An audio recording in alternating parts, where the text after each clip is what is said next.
आपकी स्ट्रेटेजी रही, आपने बीएससी में कैसे तैयारी की, कॉलेज के साथ कैसे मैनेज किया? मैंने पहले पीवाईक्यू करने से बजाय पहले 1 महीने के अंदर क्या किया, जो स्टैंडर्ड बुक्स होती है जैसे कॉलेज को अवॉइड नहीं किया तभी वो इतना अच्छा परफॉर्म कर पाए हैं, not only in one exam, in multiple exam. तो मैंने जेस्ट के सारे क्वेश्चन हर टॉपिक के, क्वांटम मैकेनिक्स के, क्लासिकल मैकेनिक्स के, इलेक्ट्रोडायनेमिक्स के, सॉलिड स्टेट फिजिक्स। अगर आप गोल अचीव करना चाहोगे तो एक्सक्यूजेस अपने आप ही कम होते चले जाएंगे, फिर आपको बाहर मोटिवेशन ढूंढने की जरूरत नहीं पड़ेगी। हर एग्जाम कुछ ना कुछ तो सिखाता ही है, भले ही आपकी रैंक आए या ना आए, it doesn't matter. Hi everyone, this is Muskan, mentor of Physical Science. So I welcome you all on the PW IIT Jam and CSINet YouTube channel. तो आप सभी जानते हैं IIT Jam 2026 का रिजल्ट आ चुका है, जिसका हम सभी को बहुत बेसब्री से इंतजार था। तो आज हम लोग एक ऐसे स्टूडेंट की बारे में डिस्कस करेंगे, एक ऐसे स्टूडेंट के साथ इंटरैक्ट करेंगे जिन्होंने IIT जैम फिजिक्स 2026 में काफ़ी अच्छा स्कोर किया है, काफ़ी अच्छी रैंक आई है। तो उनकी जर्नी के बारे में जानेंगे, कैसे उन्होंने इतनी मेहनत की और इतना अच्छा स्कोर किया, राइट? और क्या वो कॉलेज से पास आउट थे या आपने ड्यूरिंग कॉलेज ही इस एग्ज़ाम को क्रैक किया है। सो हमारे साथ है जतिन यादव, ठीक है। So first of all a very warm welcome हमारे चैनल पर। तो थोड़ा सा पहले अपने बारे में इंट्रोडक्शन दीजिए और फिर उसके बाद हम बातचीत करते हैं। So hello everyone, my name is Jatin Yadav. I am currently doing my bachelor's in physics honors from St. Stephen's College, Delhi University, and I belong from Rewari Haryana. Okay, तो जतिन जैसा कि आपने बताया करेंटली आप बीएससी कर रहे हो, तो इसका मतलब आपने बीएससी में रहते हुए इस एग्ज़ाम को क्वालिफाई किया है, राइट? तो ये अपने आप में एक बड़ी अचीवमेंट है कि बीएससी में रहते कॉलेज के साथ साथ किसी एग्ज़ाम को क्रैक करना अपने आप में बहुत हार्डवर्क लगता है, बहुत डेडिकेशन लगती है। तो इसके लिए बहुत सारा कॉन्ग्रेचुलेशंस मेरी तरफ से भी, पूरी पीडब्ल्यू की टीम की तरफ से भी। तो आपको कैसा लग रहा है इसको अचीव करके? मैम बहुत अच्छा लग रहा है। आपकी फैमिली भी बहुत खुश होगी फाइनली। Yes ma'am. तो मेन बात ये आती है कि आपने इसको अचीव कैसे किया, राइट? तो थोड़ा सा अपनी स्ट्रैटेजी के बारे में बताइए, क्या आपकी स्ट्रैटेजी रही, आपने बीएससी में कैसे तैयारी की, कॉलेज के साथ कैसे मैनेज किया, है ना? तो वन बाय वन कि कैसे आपने इसको स्टार्ट किया, कब आपको आईआईटी जैम के बारे में पता चला? जब मैं कॉलेज के अंदर आया था सो मेरे को आईआईटी जैम एग्ज़ाम के बारे में शुरू से ही पता था, फर्स्ट डे से ही पता था। लेकिन तैयारी कब से करनी है वो मैंने तब डिसाइड नहीं किया था। That time I was only interested in physics. I want to do physics and जो कॉलेज के अंदर होता था उसको अच्छे से अच्छा करने की कोशिश करता था। फिर in second year I think कि थोड़ा सा तैयारी कर ली जाए, तो मैंने इसके प्रीवियस ईयर क्वेश्चंस को देखा, उनको थोड़ा एनालिसिस करा, क्वेश्चन वाइज की कैसे क्वेश्चन आते हैं। और फिर उसको, और उसके अलावा जैम के अलावा और जो एग्जाम होते हैं फिजिक्स के उन्हीं टॉपिक से रिलेटेड उनके क्वेश्चंस थोड़े देखने शुरू किए। तो फिर एग्जाम टेम्परामेंट सेट किया कि किस टाइप के, क्योंकि यूनिवर्सिटी एग्जाम्स अलग होते हैं एंड जो कॉम्पिटिटिव एग्जाम होते हैं वो अलग होते हैं। सो फिर मैंने अपने माइंड सेट को उसी टाइप से थोड़ा चेंज किया, अलाइन किया उस एग्जाम के अकॉर्डिंग, एंड 4-5 महीने मैंने ऐसे किया। फिर मैंने सोचा कि काफ़ी अच्छा लगा मेरे को लगा कि मेरा सिलेबस हो सा गया है 3-4 महीनों के अंदर ही। मैंने सोचा फॉर्म डाल देता हूँ, वैसे सेकंड ईयर के अंदर एक बार देने चला जाऊँगा, क्योंकि हर एग्जाम कुछ ना कुछ तो सिखाता ही है, भले ही आपकी रैंक आए या ना आए, इट डजंट मैटर। सो फिर मैंने चला गया उस टाइम पे, पीवाईक्यू थोड़ा एनालिसिस कर लिया था मैंने, और कॉलेज में जो होता था उनमें तो मैं अच्छा करता ही था। फिर मैंने आईआईटी जैम एग्जाम दिया था सेकंड ईयर के अंदर। Then I got all India rank 34 that time, and also I got shortlisted as national topper in national graduate physics examination 2025। And then फिर लगा मेरे को कि ऐसे मार्च के अंदर लगा, खाली खाली से लग रहा था कि अब तो कुछ करने के लिए नहीं लग रहा, क्योंकि कॉलेज तो मैं कर ही लेता था, कुछ पढ़ लिया था पहले। तो कॉलेज तो मैं अच्छा कर ही रहा था। फिर मेरे को लगा कि कुछ और मतलब थोड़ा अच्छा किया जाए, जो थोड़ा हार्ड हो वो चीज़ की जाए। तो फिर मैंने देखा कि मैंने जेस्ट का सिलेबस देखा सबसे पहले, क्योंकि कोई भी एग्जाम करने से पहले सबसे पहले रेफरेंस तो सिलेबस ही होता है। बिल्कुल। तो फिर मैंने उसके अंदर देखा कि जो क्वांटम मैकेनिक्स है वो थोड़ी एडवांस लेवल की आती है, जैसे जेस्ट एग्जाम के अंदर, और क्लासिकल मैकेनिक्स का एक कंप्लीट सेक्शन पूरा नया आता है, लैग्रेंजियन, हैमिल्टोनियन मैकेनिक्स, सेंट्रल, जो आपके आईआईटी जैम में नहीं है। यस, आईआईटी जैम में तो इतना है कि सिर्फ सेंट्रल फोर्स मोशन तक ही वो मतलब प्योर न्यूटन मैकेनिक्स आती है उसमें। तो उसके, और फिर वो देखा, फिर मैं देखा ठीक है कर लूँगा, कोई बात नहीं है। मेरे को लगा कि जैम की तरह ही होगा, जस्ट आसानी से हो जाएगा। लेकिन फिर जब उसके क्वेश्चन देखे तो इट इज़ लाइक ट्रोमा की बहुत टफ क्वेश्चंस थे उसके जेस्ट के। वो वैसे भी 2 डिफरेंट पोल की तरह है ना, एग्जाम पैटर्न भी अलग है, और लेवल भी अलग है। जेस्ट के क्वेश्चंस का रिलेटिवली लेवल भी अलग है। हाँ। एंड ऐसा कि हर साल नए क्वेश्चंस बन रहे हैं उनके, मतलब लाइक जो जैम के अंदर या आप किसी और एग्जाम के अंदर देखेंगे तो थीम रिपीट होती है, मतलब क्वेश्चंस रिपीटेड होकर लगते हैं।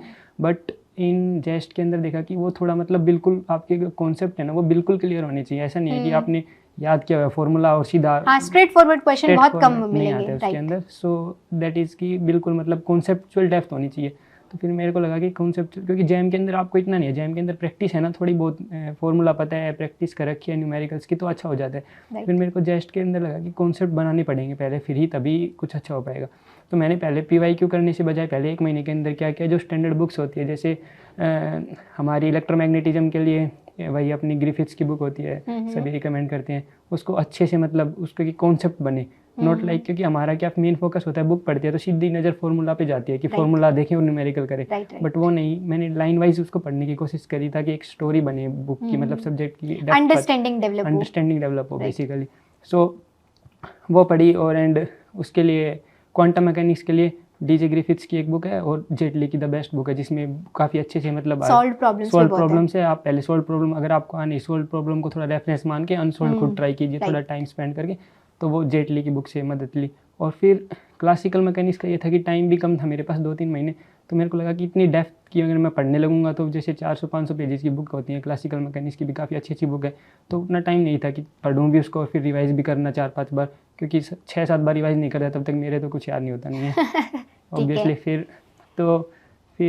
मेरे को लगा कि तो इसके लिए तो मैं थोड़ा शॉर्ट ही जाता हूँ कि पिछले सालों को जो सारे PYQ है ना हर PYQ को देखूंगा। बिल्कुल नहीं आता तो उसका कॉन्सेप्ट समझूंगा क्या है, जैसे क्वेश्चन से कॉन्सेप्ट्स को समझने की कोशिश की। रिवर्स स्ट्रेटजी बोलते हैं इसको कि आप PYQ से जल्दी अगर आपको स्कोर बूस्ट करना है तो मैं ज़्यादातर चीज़ों में यही करने की यूज़ करता हूँ। और फिर AI के अंदर वो क्वेश्चन डाल दिया और उससे जैसे कॉन्सेप्ट पूछ लिया क्या है और फिर कॉन्सेप्ट समझ लिया।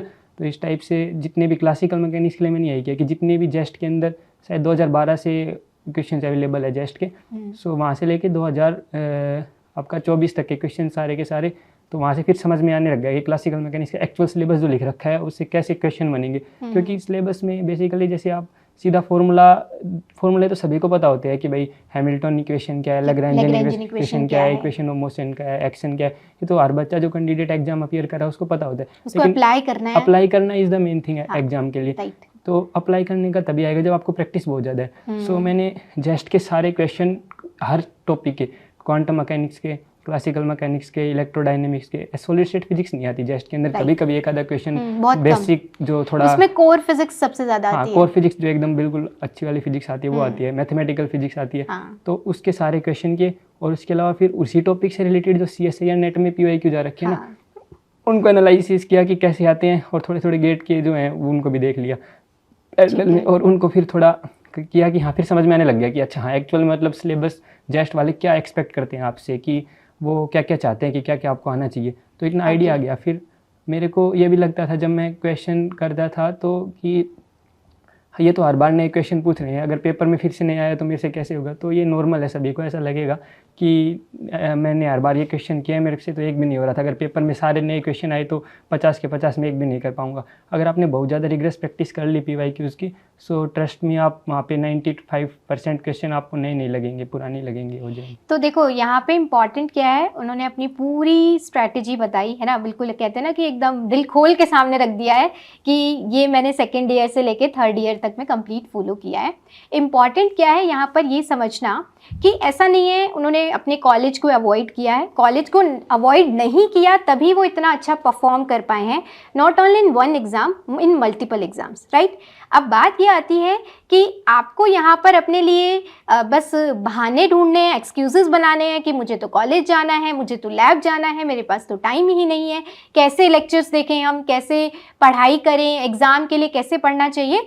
तो अब डिपेंड करता है आप चाहते क्या हो, आपको अपना गोल अचीव करना है या केवल एक्सक्यूजेस बनाने हैं। अगर आप गोल अचीव करना चाहोगे तो एक्सक्यूजेस अपने आप ही कम होते चले जाएंगे, फिर आपको बाहर मोटिवेशन ढूंढने की ज़रूरत नहीं पड़ेगी।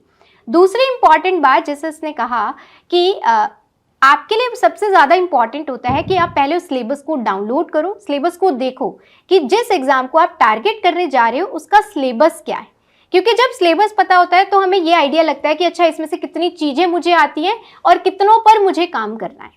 तो जतिन, मेरा एक क्वेश्चन यहाँ पर ये भी है, जैसे आपने सारी तैयारी की, तो क्या इसको किसी बैच में रहकर आपने पढ़ाई की या सब कुछ आपने सेल्फ स्टडी से किया था? मेरे पास, क्योंकि आपके पास अगर आप बिल्कुल नए हैं और आपको बिल्कुल कुछ आइडिया नहीं है तो आप खुद से करेंगे तो बहुत टाइम लग जाएगा और आपका बेसिक्स नहीं है। तो मेरा मानना तो ये है, कोई भी बैच आप ले लीजिए, या अगर आपके टीचर काफ़ी अच्छे हैं तो वो आपके ऊपर डिपेंड करता है, पर्सनल टू पर्सनल चॉइस है। बाकी मेरे पास जो साकार वाला बैच है वो था सेकंड ईयर के अंदर, तो वहाँ से मेरे बेसिक्स लाइक कवर थे, जैम के बेसिक्स थे, मैंने उसी में खुद वैल्यू एडिशन की थी, फिर उसके लिए जेस्ट के लिए बुक्स की रीडिंग करके और PYQs का एनालिसिस करके।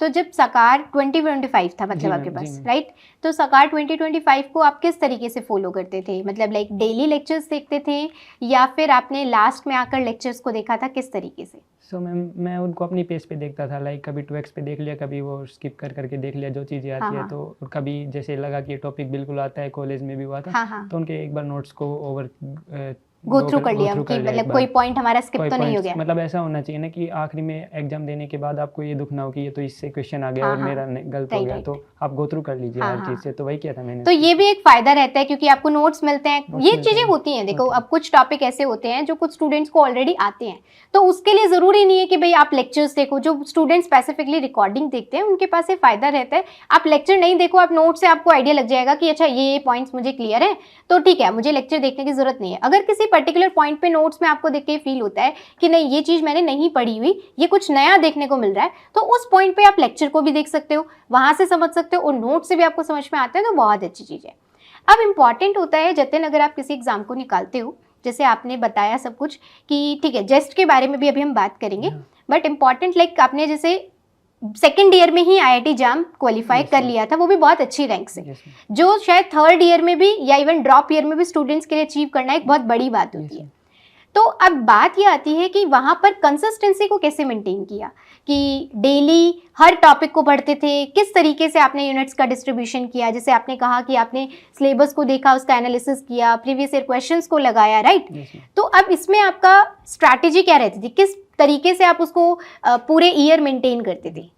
सो मैम आपने बात की कंसिस्टेंसी की, राइट, लेकिन उससे पहले मैं बताना चाहूँगा कि आपका माइंडसेट क्लियर होना चाहिए। एग्जैक्टली, कि आपको ये एग्जाम देना क्यों है, आपका मतलब भाई गोल क्लियर होना चाहिए। अगर आप फैमिली प्रेशर से दे रहे हो तो अच्छा परफॉर्म नहीं करोगे, आपको मतलब अपना दिखना चाहिए ना कि भाई किसी का गोल ये हो सकता है कि मेरे तब IIT में नहीं जा पाया, मेरे को IIT में जाना है, किसी का ये हो सकता है, सबकी अपनी अपनी अलग अलग थिंकिंग हो सकती है। तो आपको क्लियर होना चाहिए कि मेरे को एग्जाम करना है तो करना है फिर, और एक कंप्लेनिंग एटीट्यूड कभी नहीं रखना चाहिए कि मैं कॉलेज में जा रहा हूँ या मेरे पास ये नहीं होता, अगर मैं पूरा फ्री होता तो मैं कर लेता, अगर मैं ये नहीं करता। जितना टाइम आपको बच रहा है, टाइम स्क्रैच करना सीखिए। लाइक आपको 15 मिनट यहाँ से मिल रही है तो उसको निकाल लीजिए। अगर आप 4 बार भी ऐसा करोगे तो दिन में 1 घंटा आपको फालतू मिल जाएगा। सो पहले तो ये कीजिए, और उसके बाद सेकंड है कंसिस्टेंसी। वो हर कोई बोलता है कंसिस्टेंसी परफेक्शन को बीट कर देती है, वो कुछ भी हो। अगर आप कंसिस्टेंट रहेंगे, अगर आप रह के देखिए, अगर आपको 1 और 2 मंथ के अंदर रिजल्ट दिखने लग जाएंगे। क्यूमुलेटिव इफेक्ट आता है उसका। यस, क्यूमुलेटिव इफेक्ट आता है। तो मेरा भी वही था, मैं बिल्कुल कंसिस्टेंट रहता था, डेली पढ़ाई करता था, जब भी टाइम मिलता था। मेरा ऐसा नहीं है इतने घंटे पढ़ना है, वो है मतलब जब भी टाइम मिला पढ़ लो बस। कॉलेज गया, उसके बाद टाइम जहाँ से निकल रहा है, जहाँ टाइम वेस्ट हो गया ठीक है, उसको ज़्यादा सोचता नहीं था। उसके अलावा जहाँ से जब भी टाइम मिलता था तो पढ़ लेता था। तो मैंने पूरे ईयर यही किया था। और फिर मतलब एक बार ये हो जाता है, अगर आप पढ़ने लग जाते और आपको थोड़ी आदत हो गई ना, तो फिर आप जब कुछ और भी करोगे तो आपको भी ये लगेगा कि मैं कुछ कर क्यों नहीं रहा, मेरे को मतलब आपका मन करेगा पढ़ने का ही। अगर आप खुद टाइम ढूंढोगे उस चीज के लिए कि नहीं मुझे वो भी करना है, तो इतना सा टाइम मैं बचा के चलता हूँ कि मैं अपना थोड़ा सा टाइम उसको दे पाऊँ। बिल्कुल सही बात है। तो फिर आपको वो लगेगा ना, फिर अगर आप उस स्टेज पे आ गए तो आई थिंक कि आप बहुत अच्छा कर ले जाओगे एग्जाम के अंदर। एग्जैक्टली। तो अल्टीमेटली देखो, मैंने थोड़ी देर पहले भी ये बात हाईलाइट की थी कि अगर हमेशा आप एक्सक्यूजेस देते रहोगे तो कोई भी आपको कभी मोटिवेट नहीं कर सकता। कोई भी आपको कितनी भी आप पढ़ाई कर लो, आपको कोई IIT नहीं पहुंचा सकता। इंपॉर्टेंट है आपका खुद का एटीट्यूड बदलना चाहिए towards the exam, towards your goal. अगर वो चेंज होगा तो आप कम मेहनत में भी अच्छा कर जाओगे। और कई बार क्या होता है, हम जैसे प्रेशर ले लेते हैं कि ये तो मुझे करना ही करना पड़ेगा, ये नहीं किया तो क्या, या फिर ये कि उसने किया है तो मुझे भी करना है। ऐसे चीज़ों में क्या होता है, हम बहुत सारा भी पढ़ लेते हैं तब भी हमें आउटपुट हमारे फेवर में नहीं मिल पाता है, राइट? तो ये चीज़ें समझनी पड़ेंगी। हमें एग्जाम के अप्रोच को समझना होगा, एग्जाम के सिलेबस को समझना होगा, उसके बाद आप सभी भी अचीव कर सकते हो। इसके साथ साथ लास्ट चीज में एक बहुत इंपॉर्टेंट है एग्जाम को क्रैक करते वक्त, वो है कि आपकी रिवीजन में क्या स्ट्रैटेजी रही, क्योंकि आप जानते हो सिलेबस छोटा तो नहीं है, तो रिवीजन कैसे किया आपने? सो मैम मैं पहले तो रिवीजन को हाईलाइट करके ये बताना चाहूँगा, जैसे कुछ लोग मेरे को बोलते हैं कि भाई तू स्मार्ट है या वो है, लेकिन द एक्चुअल रियलिटी इसकी रिवीजन बहुत ज़्यादा बार किया है मैंने भी। लगभग एक टॉपिक को एटलीस्ट झूठ नहीं बोलूँगा तो कम से कम 20 बार या 25 बार इतनी बार पढ़ना पड़ता है अगर आपको वो परमानेंट मेमोरी के अंदर फिट करना है। तो मल्टीपल टाइम्स द ओनली की कि आपको अगर कैलकुलेशन स्पीड बढ़ानी है या अपनी फिजिक्स या आपको जिस भी फील्ड में करें अच्छा करना है तो रिवीजन करना पड़ेगा, क्योंकि अपना माइंड इस टाइप से डिज़ाइन है कि चीज़ों को बार बार गो थ्रू करना पड़ेगा। तो मैंने भी वही किया कि एक टॉपिक पढ़ा, फिर लगता था भूल गया उसको दोबारा, तो फिर पढ़ लिया। जब एक ऐसी स्टेज आई कि ऐसे लगे, मतलब आपको जिस टाइम पे ये लगने लग जाए ना कि आपका सिलेबस बहुत छोटा हो गया है, हाँ, तो आप समझिए कि आपने पढ़ लिया। अगर आपको ऐसे लग रहा है कि अभी ये भी पढ़ना है तो देन कि आपका अभी अच्छे से नहीं हुआ, आपको सिलेबस ऐसे लग जाए कि बस ये 2 ही चीज़ें हैं इसमें, तो सिलेबस में हर टॉपिक आपको मतलब दिमाग के अंदर ऐसा वो कंसाइज हो जाता है। रिवीजन मल्टीपल टाइम्स करने के बेनिफिट क्या होते हैं कि कभी कभी आप क्वेश्चन करते हो, मैम क्वेश्चन पढ़ लिया, समझ नहीं आया, स्टार्ट कहाँ से करें, वो एरर कहाँ पर है, वो एरर है आपके रिवीजन में। जब आप रिवीजन करेंगे तो आप चीज़ों को कनेक्ट कर पाएंगे। अब जैसे इसने एक बहुत बढ़िया पॉइंट बोला कि जब आपका सिलेबस आपके लिए छोटा हो जाए तो समझना आपकी तैयारी बढ़िया चल रही है। इसका मतलब क्या, आपने पॉइंट्स को ना लिंक करना स्टार्ट कर दिया है। और जब हम चीज़ों को लिंक करते हैं तो वो श्रिंक हो जाता है, राइट। तो ये वाली बात है, अगर इस चीज़ पर आप ध्यान रखेंगे तो मतलब अल्टीमेट पॉइंट क्या है, रिवीजन करो। और थोड़ी देर पहले भी जतन ने कहा था, मैं तो जब तक 4-5 बार रिवाइज ना कर लूँ मुझे याद रहता भी नहीं है। देखो सबकी मेमोरीज अलग अलग होती है, किसी को 2 बार पढ़ने से बहुत अच्छे से याद हो जाता है, किसी को 4 बार पढ़ने की जरूरत पड़ती है। तो ऐसा नहीं है कि उसने 2 बार किया है तो मैं भी 2 बार करूं, और ऐसा नहीं है कि भाई इसने 6 बार किया है तो आप 6 बार नहीं करेंगे तो ऐसा नहीं है कि आप अचीव नहीं कर सकते। मेन पॉइंट ये है, आपको वो चीज समझ आनी चाहिए, आपकी वो मेमोरी में फिट होनी चाहिए। उसके लिए आपको चाहे 3 टाइम्स करना पड़े चाहे 5 टाइम्स करना पड़े। तो ये इंपॉर्टेंट है कि आपको रिवीजन करना होगा। आप 100% सिलेबस की जगह चाहे 70% सिलेबस करो, पर उसको अच्छे से करो, रिवीजन के साथ करो, ताकि आपका जो अल्टीमेट गोल है आप उसको अचीव कर पाओ। तो अब बात आती है कि जो लास्ट वन था, है ना, जब लाइक जनवरी में सबसे ज़्यादा स्टूडेंट बहुत पैनिक सिचुएशंस में होते हैं, तो उस टाइम पर आपने कैसे अपने आपको भी थोड़ा सा ऐसा लग रहा था क्या पता नहीं मुझसे हो पाएगा या नहीं हो पाएगा, या फिर बहुत कॉन्फिडेंट थे, अरे मेरी तो बहुत बढ़िया तैयारी है, हो जाएगा। तो मतलब कैसी सिचुएशंस थी आपकी? So you are asking about 2025 or 2026? First time 2025. 2025 I was very much relaxed, क्योंकि ऐसा नहीं था कि यही मेरा डिसाइड करेगा। सो बिल्कुल रिलैक्स टेम्परामेंट के अंदर मैंने एग्जाम दिया था कि असली वाला तो मैं अपना अगले साल दूंगा, इस बार थोड़ा पता लग जाए जैसे 3 आवर्स में कैसे एग्जाम अटेम्प्ट करते हैं। ठीक है। तो फिर 2026 का बताओ। फिर 2026 में मैम आई वाज मतलब थोड़ा सा नर्वस हो गया था एग्जाम के अंदर, क्योंकि ये एग्जाम मतलब वो ये नहीं है कि मेरी तैयारी अच्छी नहीं थी, मेरा माइंडसेट वो बन गया था कि जैम तो आसान आता है काफ़ी। मैंने 1 मंथ पहले गेट का दिया था, तो उसमें अंदर तो जैसे पता था कि भाई पेपर टफ आता है, तो माइंड सेट उसी टाइप से सेट करके गया था सुबह। लेकिन जैम के अंदर जब वो थोड़े गेट टाइप के क्वेश्चन और वो आने लगे तो थोड़ा सा घबराहट तो गई थी। पहले 5 से 10 मिनट के अंदर मेरे से एक भी क्वेश्चन अटेम्प्ट नहीं हुआ, तो मैं घबरा गया था। लाइक कि 2 घंटे 50 मिनट बची थी और पूरा ब्लैंक था। फिर मैंने किसी तरीके से कंट्रोल किया और फिर एट द एंड मैनेज करके अच्छा कर लिया। चलिए बहुत बढ़िया। तो अल्टीमेट देखो यहाँ पर एक और बहुत बढ़िया पॉइंट निकल कर आता है, एग्जाम के लिए पढ़ लिया, बहुत अच्छी बात है। उस टाइम पर आप अपने आप को कितना मैनेज करते हो वो भी बहुत इंपॉर्टेंट होता है। कई बार हम 100% सिलेबस कर लेते हैं, पर वहाँ जाकर 2 क्वेश्चन टफ देखते हैं तो हमसे मैनेज नहीं हो पाता, हम बहुत पैनिक करते हैं कि अरे यार मेरी तो सारी मेहनत खराब। उसी टाइम 10 मिनट के अंदर सारी कैलकुलेशन कर लेते हैं कि क्या होगा क्या नहीं, इफ एंड बट सब लगा लेते हैं। तो वो भी बहुत इंपॉर्टेंट होता है कि उस टाइम आप अपनी मेंटल स्टेट को कैसे मैनेज करते हो, वो भी कहीं ना कहीं आपके एग्जाम के अंदर रिफ्लेक्ट होती है। अच्छे स्कोर के साथ या फिर आप उसमें कम थोड़ा स्कोर करते हो, वो हर चीज़ उसके अंदर रिफ्लेक्ट होती है। तो लास्ट आप अपने जूनियर को क्या कहना चाहेंगे? थोड़ा सा कहना चाहूँगा कि आप कंसिस्टेंटली मेहनत करते रहिए। जैसे ऐसा नहीं होना चाहिए आपने एक दिन मस्ती कर ली और फिर पढ़ रहे हैं, ठीक है, अगर करना भी है थोड़ा डेली कर लो थोड़ा थोड़ा, लेकिन कंसिस्टेंसी इज़ लाइक सबसे बड़ी चीज़ है किसी भी चीज़ के अंदर। अगर आपको सक्सेस चाहिए तो यही कहना चाहूँगा, कंसिस्टेंटली पढ़ाई करते रहिए। उसके बाद अगर आप कंसिस्टेंसी से पढ़ाई करेंगे तो आपको खुद चीज़ें समझ में आने लग जाएंगी कि आपके लिए बेस्ट तरीका क्या है, याद करने का बेस्ट तरीका क्या है। दूसरों को मत देखिए, वो क्या पता बहुत, जैसे मैम ने भी पॉइंट आउट किया था थोड़ी देर पहले, 3 बार में रिवाइज़ करके 5 बार में रिवाइज़ करके वाला पॉइंट। सो आप अपनी स्ट्रेंथ को तभी फोकस कर पाएंगे जब आप बैठेंगे, टाइम स्पेंड करेंगे चीज़ों पे, आपकी स्ट्रेंथ तभी आपको निकल के आएगी। आपको लेकिन टाइम देना पड़ेगा, ये नहीं है आपको दूसरों को देख के कि भाई मेरी स्ट्रेंथ ही है, नहीं, आपको खुद फिगर आउट करनी पड़ेगी। एग्जैक्टली। अच्छा, आपका कुछ स्टूडेंट ऐसा तो नहीं सोच रहे होंगे कि जतिन भैया तो सारा दिन पढ़ते रहते हैं, तो ऐसा बिल्कुल नहीं है। वो अपनी कॉलेज की एक्टिविटीज़ में भी पार्टिसिपेट करते हैं। तो थोड़ा सा अपनी कॉलेज एक्टिविटीज़ के बारे में बता दो कि कौन कौन सी एक्टिविटीज़ में पार्टिसिपेट करते थे। इतना तो मतलब मैं वो नहीं हूँ कि बिल्कुल कॉलेज के अंदर जैसे ज़्यादा एक्टिव हूँ, मैं थोड़ा पढ़ाई ज़्यादा करता हूँ, बट मैं फिजिक्स सोसाइटी के अंदर एक्टिवली इन्वॉल्व हूँ जो कॉलेज की है। उसके अंदर like I am problem solving club head, अलग अलग वर्टिकल्स होते हैं हमारे कॉलेज में। एस्ट्रोनॉमी क्लब हेड है, प्रॉब्लम सॉल्विंग क्लब है। तो प्रॉब्लम सॉल्विंग क्लब जो आप बता रहे हो उसमें क्या होता है? उसमें हम कुछ नहीं होता, जैसे जो नॉर्मल हम बुक में प्रॉब्लम करते हैं फिजिक्स की, तो वो नहीं होता। तो अब थोड़ा हट के रियल लाइफ प्रॉब्लम को बच्चों को मतलब जैसे बताना कि आप इसको सोल्व करो, मॉडल करो प्रॉब्लम को, लाइक कि उसका सॉल्यूशन एग्जिस्ट नहीं करता, खुद से जैसे कोई सोचा या बच्चों ने जो बताया उसको थोड़ा प्रॉब्लम बनाई उसकी कि आप इसको मॉडल करो, फिर उसके बाद अलग अलग ऑडियंस अपने अलग अलग आंसर्स देंगे, फिर उसके बाद मैं अभी पॉसिबल अपना आंसर बताऊंगा, फिर ऐसे डिस्कशन करके और वो होता है। तो कहीं ना कहीं वो भी आपके माइंड को डेवलप ही कर रहा है, राइट? Creativity, right. चलिए, बहुत अच्छी बात है। इसके साथ मैं आपको एक और चीज़ बताती हूँ। जतिन ने not only IIT jam, even जैसे उन्होंने अभी थोड़ी देर पहले हाईलाइट भी किया था कि उन्होंने जेस्ट के लिए थोड़ी एक्स्ट्रा पढ़ाई की, बुक से थोड़ी रीडिंग की, राइट, ताकि आप कंसेप्ट्स को समझ पाओ। तो इसके साथ साथ जतिन ने अपनी BSc में रहते हुए ही जेस्ट के एग्जाम को भी क्वालिफाई किया है, वो भी बहुत अच्छी रैंक के साथ, ऑल इंडिया रैंक 9th की, वो भी जेस्ट 2025 को, ठीक है। और इसके बाद अभी जो आप जैसे जैम 2026 का रिजल्ट आया है, राइट, गेट में भी इन्होंने काफ़ी अच्छा स्कोर किया है। तो मेन बात ये होती है कि आप कब तक एक्सक्यूजेस बनाओगे। अब ये सोचो, उस स्टूडेंट ने भाई BSc में रहकर अगर सब कुछ अचीव कर लिया है, तो आप एटलीस्ट BSc में रहकर IIT जैम तो अचीव कर सकते हैं। इंपॉर्टेंट है बस जितना जल्दी हो सकता है आप उतनी जल्दी मेहनत स्टार्ट करिए। फिर आप भी, आज जतिन हमारे साथ है, कल आप में से ही एक स्टूडेंट हमारे साथ होगा, और उसी की कहा जो भी स्टोरी है, इंस्पिरेशनल स्टोरी है, कैसे मेहनत की, वो सारी चीज़ें हम आपके साथ डिस्कस करेंगे। सो इसी के साथ एंड करती हूँ।